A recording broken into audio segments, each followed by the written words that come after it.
தேவனே, இந்த நாளை காணச் செய்த உமது கிருபைக்காக உமக்கு நன்றி செலுத்துகிறோம் ஐயா. இப்பொழுதும் நாங்கள் வாசிக்கவும் கேட்கவும் போகிற அந்த வசனங்களை உம்முடைய கரங்களில் ஒப்படைக்கிறோம். இந்த வசனங்களின் மூலியமாய் நீர் எப்படி எங்களோடு பேச விரும்புகிறீரோ நீர் பேசும். உம்முடைய வசனங்கள் எங்கள் இருதயத்தை புடமிட்டு உமக்கென்று எங்களை அர்ப்பணிக்க நீர் கிருபையை தந்து காத்துக்கொள்ளும்படியா எண்ணிக்கொண்ட ரட்சகருமாகிய இயேசுவின் நாமத்தில் ஜெபிக்கிறேன் பிதாவே. ஆமென், ஆமென். நீதிமொழிகள் 21ஆம் அதிகாரம். ராஜாவின் இருதயம் கர்த்தரின் கையில் நீர்க்கால்களைப் போல் இருக்கிறது. அதை தமது சித்தத்தின்படி அவர் திருப்புகிறார்.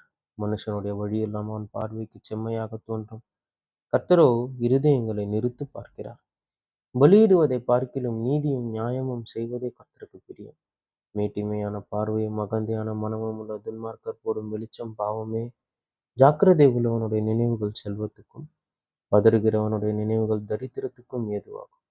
போய் நாவினால் பொருளை சம்பாதிப்பது சாவை தேடுகிறவர்கள் விடுகிற சுவாசம் போல் இருக்கும்.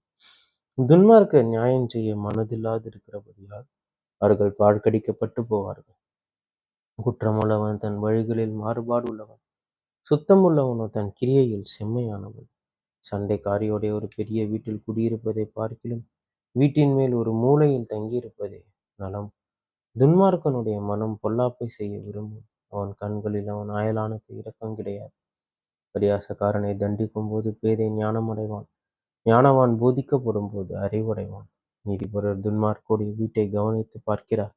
துன்மார்க்கரை தீங்கில் கவிழ்த்து போடுவார்.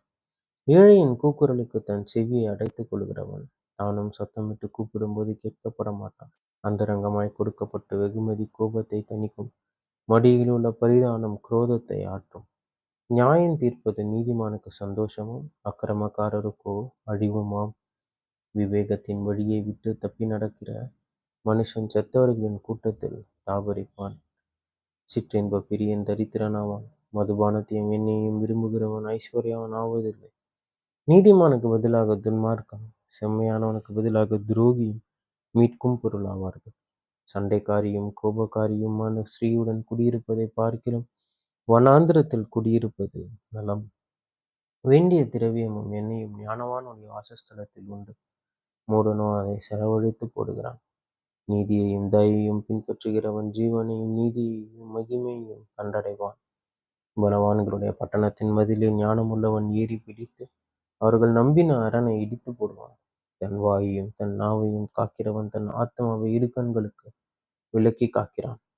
அகங்காரமும் இடும்பும் உள்ளவனுக்கு பரியாசக்காரன் என்று பெயர். அவன் அகந்தையான சினத்தோடு நடக்கிறான். சோம்பேறியின் கைகள் வேலை செய்ய சம்மதியாததினால் அவன் ஆசை அவனை கொல்லும். அவன் நாள்தோறும் ஆவலுடன் இச்சிக்கிறான். நீதிமானோ பிசினித்தனம் இல்லாமல் கொடுப்பான். துன்மார்க்கருடைய பலி அருவருப்பானது. அதை துர்ச்சிந்தையோடு செலுத்தினாலோ எத்தனை அதிகமாய் அருவருக்கப்படும். பொய் சாட்சிக்காரன் கெட்டுப்போவான். செவி கொடுக்கிறவனோ எப்பொழுதும் பேசத்தக்கவன் ஆவான். துன்மார்க்கன் தன் முகத்தை கடினப்படுத்துகிறான். செம்மையானவனோ தன் வழியை நேர்படுத்துகிறான். கர்த்தருக்கு விரோதமான ஞானமும் இல்லை, புத்தியும் இல்லை, ஆலோசனையும் இல்லை. குதிரை யுத்த நாளுக்கு ஆயத்தமாக்கப்படும். ஜெயமோ கர்த்தரால் வரும் என்பதே. ஆமேன், ஆமேன். இப்பொழுது வாசித்த கேட்ட இந்த வசனங்களுக்காக உமக்கு நன்றி செலுத்துகிறோம். ஒவ்வொரு நாளும் உமது வசனங்களை கேட்கவும் அதன்படி நடக்கவும் இன்னும் அந்த கிட்டி சேரவும் எங்களுக்கு நீர் கிருபையை தந்து நீர் நடத்தும் ஐயா. நீர் எங்களோடு இரு. நாள் முழுவதும் உம்முடைய கிருபை எங்களை தாங்கி கொண்டு நாங்கள் உம்மை பற்றி கொண்டு எப்பொழுதும் உம்முடைய சமூகத்தில் தரித்திருக்கிறவர்களாய் மாற்றி எங்களை நீர் நடத்தும். நீர் ஆசீர்வதித்து காத்து பாதுகாத்து கொண்டு இயேசுவின் நாமத்தில் ஜெபிக்கிறேன் பிதாவே. ஆமீன், ஆமீன்.